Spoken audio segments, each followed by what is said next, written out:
Hello, it's Leontine from Little Lovely Crafts. Welcome to day 8 of my Halloween card series. Today's card is a light up card, for which I used some materials from Chibitronics. These are all of the stamps I am going to use. I used the push hair from the push hair set. And I used Little Ghost from Booyah, with of course the smiley face. I did not use this stamp set, so you can forget about this pumpkin. I used a little snow globe from Snow Globe Scenes,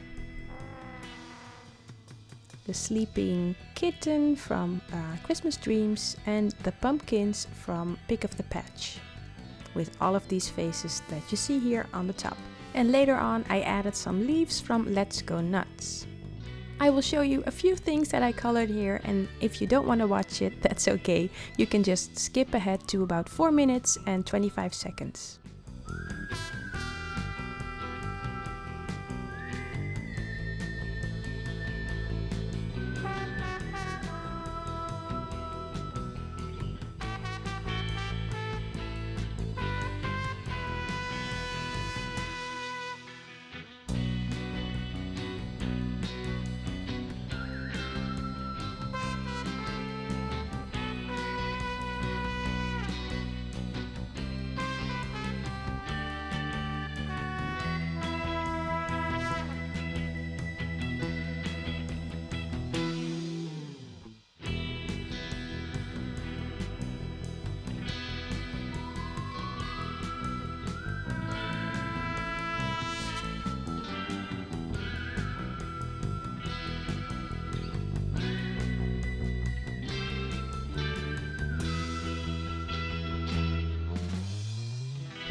That was pretty much all of the coloring that was needed for this card. Now on to the next part. I didn't have any mirror spray. For some reason you can't find it in the Netherlands, or at least I couldn't. So I used some acetate and some silver chrome spray. I bought this at Action. It's a very cheap store in the Netherlands, and well, it did the trick. So I'm going to spray it, and at first I'm going to try it with one layer. As you can see, it's a little bit too see-through still. So I'm going to apply a few more layers, not too many because you don't want it too dark. As you can see here, the top of my acetate is actually perfect, and the bottom is too dark, and then you can't see your ghost anymore. I want him to show through just a little bit to give a hint of what's behind there. The background of my card is basically the large stitch rectangle stackables, and I also used the stitch tree border. Onto my ink blending, I am going to use Shaded Lilac, Wilted Violet and Seedless Preserves, and I will use the Starry Sky stencil with some Stickles glitter gel called Dark Matter. When I saw it in a craft store, I thought I gotta have this for Halloween, and I haven't used it yet, so today's the day it finally gets used, and I'm pretty excited to find out how it looks. As you can see, I'm going from light to dark, and I'm going back with my colors to make sure that they're blended nicely. I'm using Distress ink, the black soot one, around the edges because I think it stays more true to its color than the Distress Oxide black soot.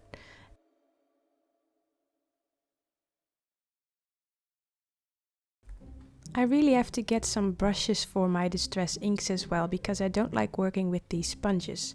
For some reason I always get a dark ink blob on my card, but for now this will have to do.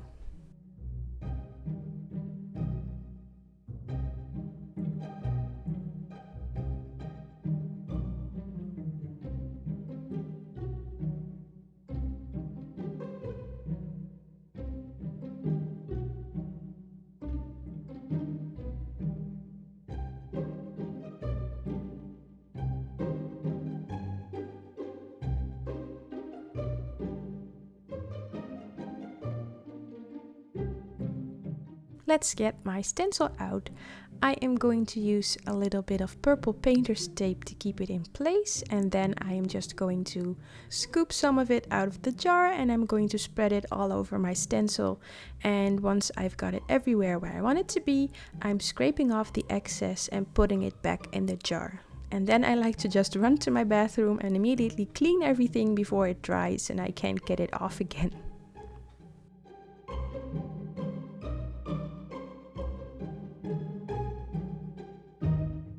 Now that part is done, it needs to dry, and I'm going to work on my little grassy hill. I made a dark one before, but I didn't like the combination with my purple, so I'm going to make a new one, and I'm using Twisted Citron and Mowed Lawn Distress Oxide ink. And to darken up the edges, I'm also using pine needles.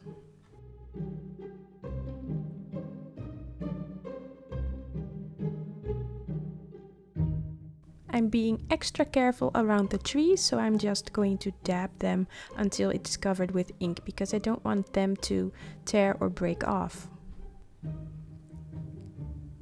Once that's done, I'm going to clean my work surface, and I'm going to splatter some liquid stardust mixed with water on it, and I am going to take off the excess water with a paper towel.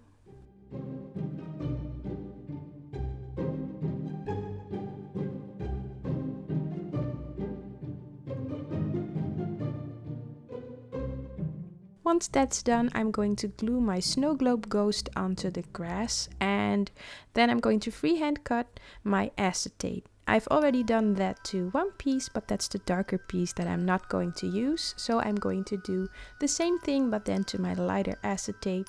I could have run it through the die cut machine because I have the dies, but I was afraid I was going to damage or scratch my spray painted piece of acetate. I did, however, die cut my snow globe without the ghost in it, because that is going to be my frame, and then you won't see my ugly edges of the acetate anymore.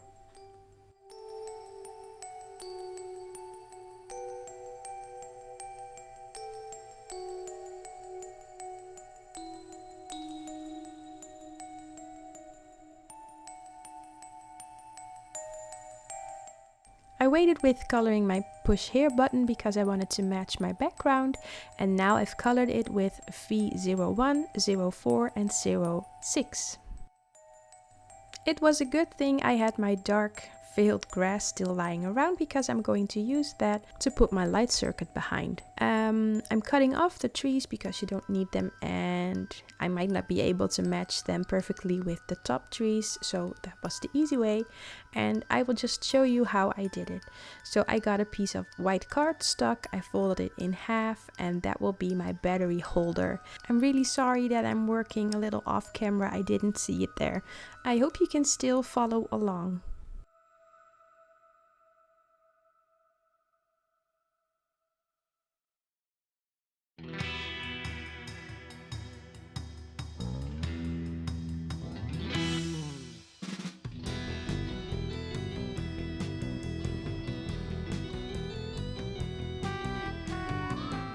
I'm using my copper tape around the card, and I'm making sure that one layer is going from the top of the battery and the other is going towards the bottom of the battery. And you want to make sure that your little light sticker fits onto the copper tape, and I always like to add another small piece of copper tape on top of my LED sticker to make sure it really works and stays in place.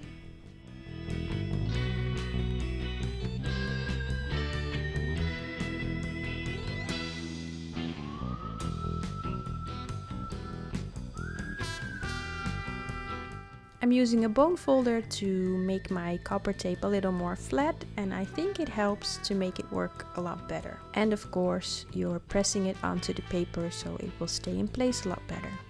I'm constantly checking to see if my LED light is working, and that's why I'm pressing the battery so often. And right now I'm trying to find the best way to fold the little cardstock piece to make sure that it fits around the battery and isn't touching it too much.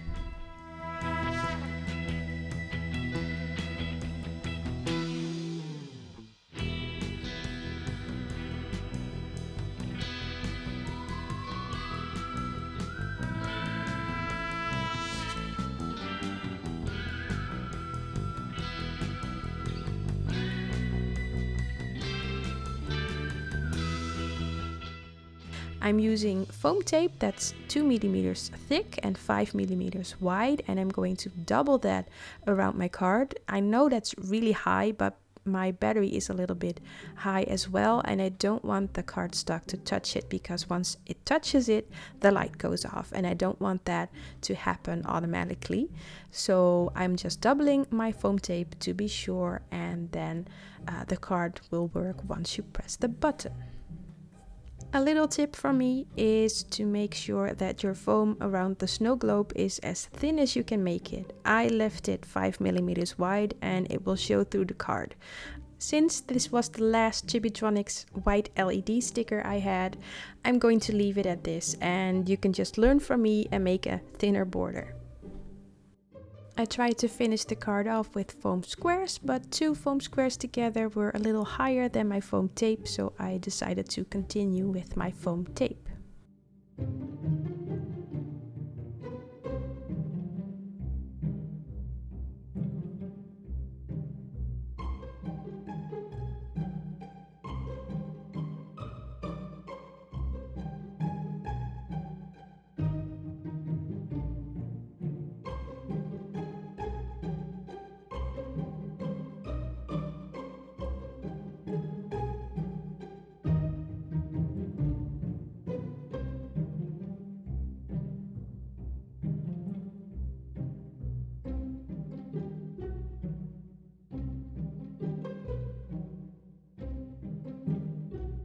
I'm peeling off the liner paper from the inside foam pieces, and I'm only folding the little corners from the outer foam pieces. That way I can place my top panel, and once I think it's in the right position, I can just press down and peel off the rest of the liner paper.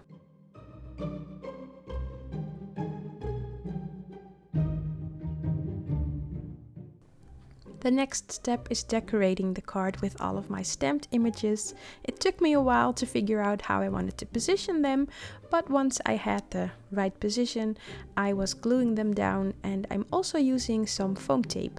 I used 1 millimeter thick foam tape or foam squares, and I'm making sure that if those 2 pieces are on top of each other, the foam tape isn't going to be in the way of the other piece.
Phew, all of those pieces are attached to my card. Now I can attach the front panel to my background. I'm doing that with liquid glue, and then I'm working on my sentiment.